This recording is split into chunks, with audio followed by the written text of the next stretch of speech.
In the mountains of the Caucasus, where stormy rivers cut their way through gorges and dense forests hide ancient villages in the fog, there is one of the most mysterious stories of the 19th century. This story is about an amazing creature named Zana, which many called the Abkhazian Yeti. At the end of the 19th century, in the small village of Thin, near Sukhumi, the locals told incredible stories.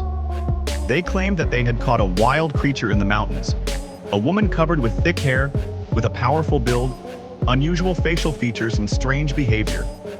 She didn't speak the human language, ate mostly raw food, and at first didn't even understand clothes.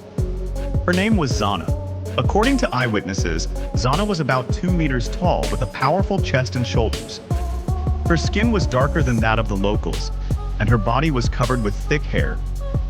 The face resembled both a human and a monkey, with prominent brow ridges, a wide jaw, and powerful teeth. Her movements were distinguished by strength and agility. It was said that she could easily swim across stormy mountain rivers, could run faster than a horse, and lift weights that were too heavy for ordinary men. At first, Zana avoided people, struggled, and behaved aggressively, but gradually she was tamed. The local peasants kept it as a kind of curiosity. Zana was not taught to read and write, and this is one of the great tragedies of her fate. But gradually she got used to human habitation. She worked on the farm, carried water, helped in the field.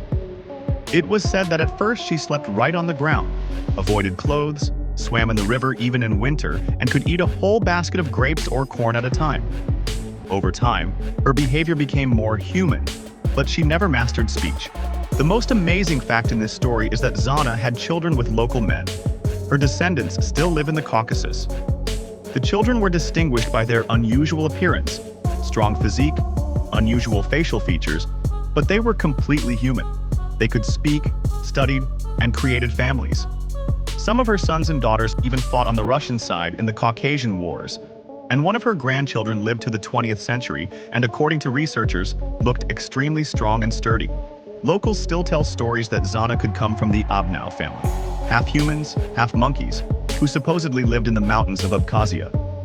According to legend, they were wild creatures avoiding civilization, and it's like Zana is the last of them. Soviet and Russian researchers have repeatedly tried to figure out this mystery.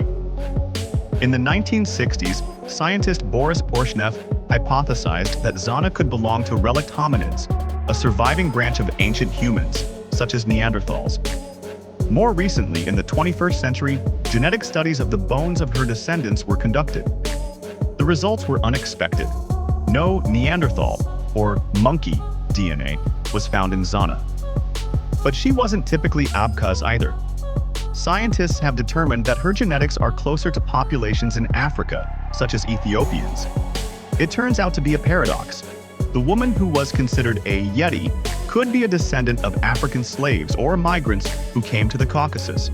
But how do you explain her strength, appearance, and unusual behavior? No one knows that yet. Skeptics believe that Zana's story is a myth, and she herself could be a woman with a severe form of mental or physiological disorder, which explained her wildness. But then the question remains, why did her descendants look unusual, and why does genetics point to Africa? Other researchers are convinced that Zana is an important link between the legends of the Yeti and real anthropology. After all, stories about forest people are found all over the world, from Bigfoot in the Himalayas to Almas in Mongolia and Sasquatch in Canada.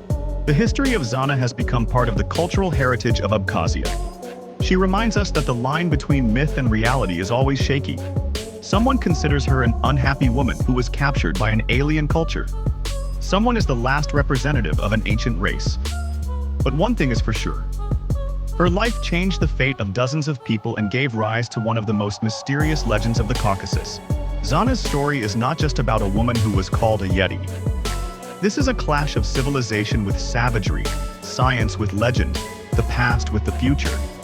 She remains a mystery that no one has fully solved yet. And perhaps that's where her power lies. As we search for answers, the myths continue to live on.